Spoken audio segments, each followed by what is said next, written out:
Bismillah wa salatu wassalam ala rasulillah amma ba'du. This is Arabic class number 10 الدرس العاشر. من أنت؟ أنا طالب بالجامعة. أأنت طالب جديد؟ نعم أنا طالب جديد. من أين أنت؟ أنا من الهند. ما اسمك؟ اسمي محمد. ومن هذا الفتى الذي معك؟ هو زميلي. أهو أيضا من الهند؟ لا هو من اليابان.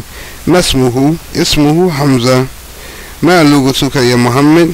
لغتي الأردية. أهي لغة سهلة؟ نعم هي لغة سهلة. ما لغته؟ لغته اليابانية وهي لغة صعبة.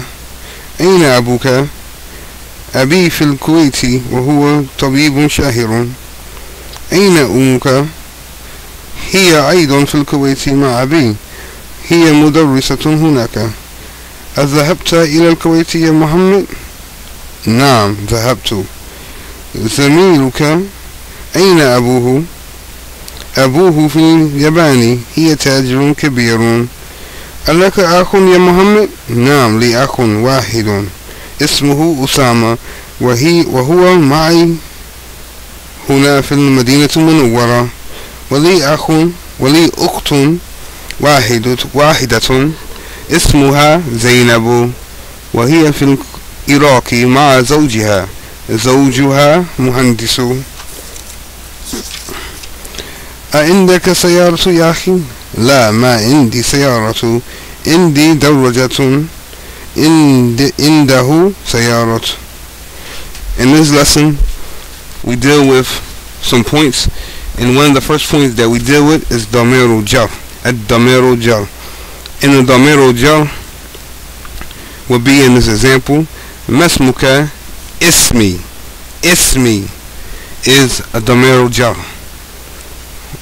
Or you would say, Masmuhu Ismuhu, whatever the name is.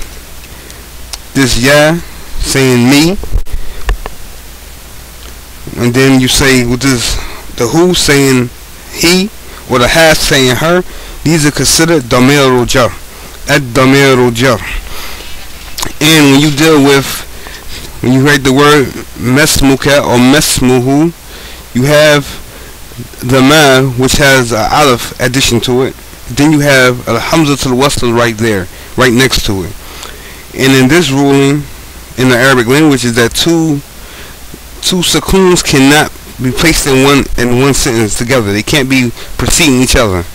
So instead of saying ma ismuhu, which you hear some of the Arabs saying this, but this is not correct, you don't pronounce the hamza, which is, we mentioned in previous classes that we mentioned that when the hamza to the wasl, when the hamza is in the middle, then it's written but it's not pronounced. That's why if you see it written, it will look like you're saying ma ismuk, but actually it's mesmuk. Mesmuk, because two sukoons cannot be right next to each other. They can't be pronounced right next to each other. So you will say mesmuk instead of saying ma ismuk. And this is the ruling on it, in which is called litika is-sakinain. Litika is-sakinain. Litika is-sakinain. This is what it is. You can't have two sakinings. You can't have two sakins together. وَيُنْتَقُ الْإِبَارَ مَسْمُك. It will be written like you would say mesmuk without the hamza to wasl right there in front of it. Without the hamza to wasl right there in front of it. That's how it will be written.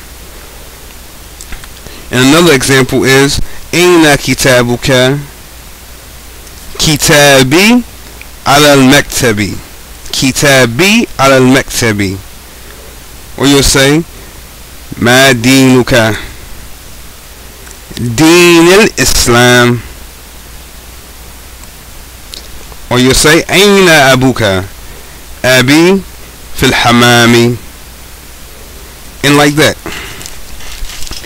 The next point that this chapter goes over is the usage of inda. The usage of inda.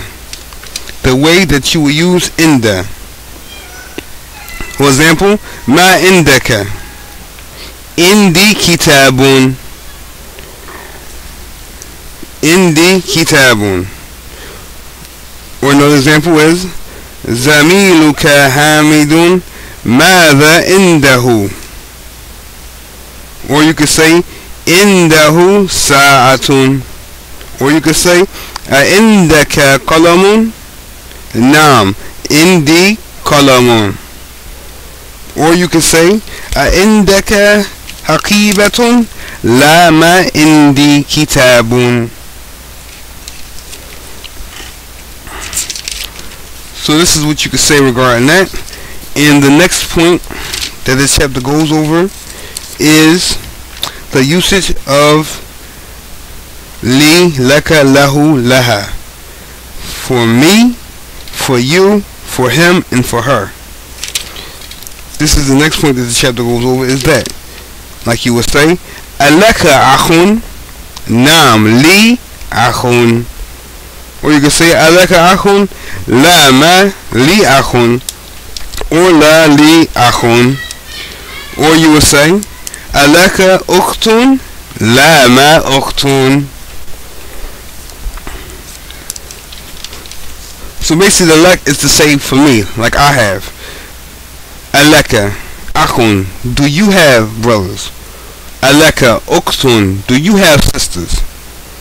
And this laka is used for that which have an aql, humans.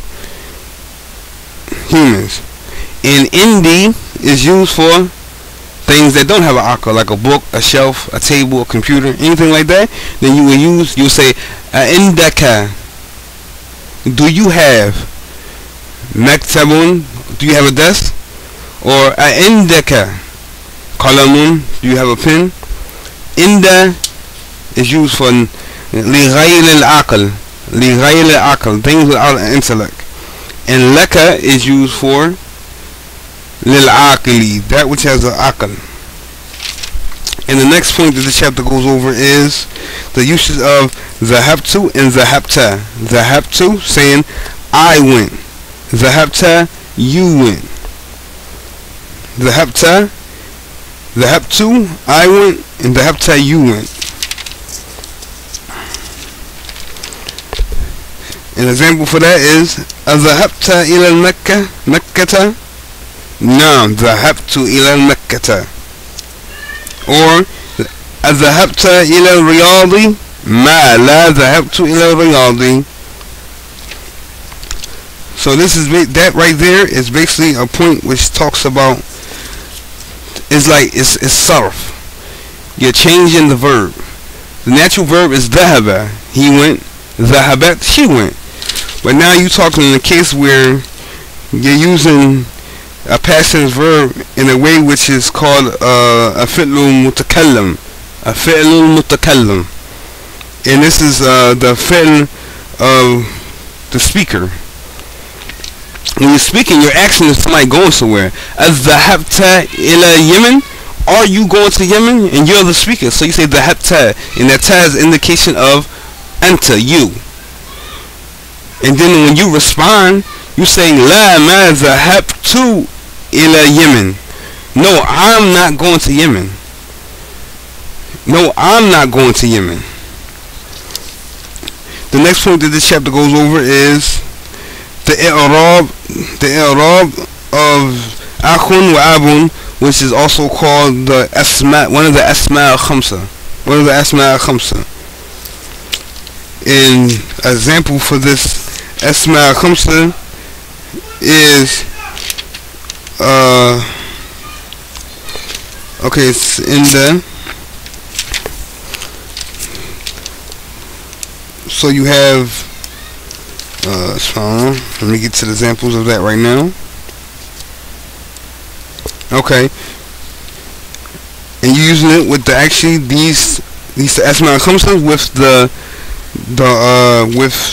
damir, with a damir. Akhuka, you add the wow. The akhuka, you add the wow.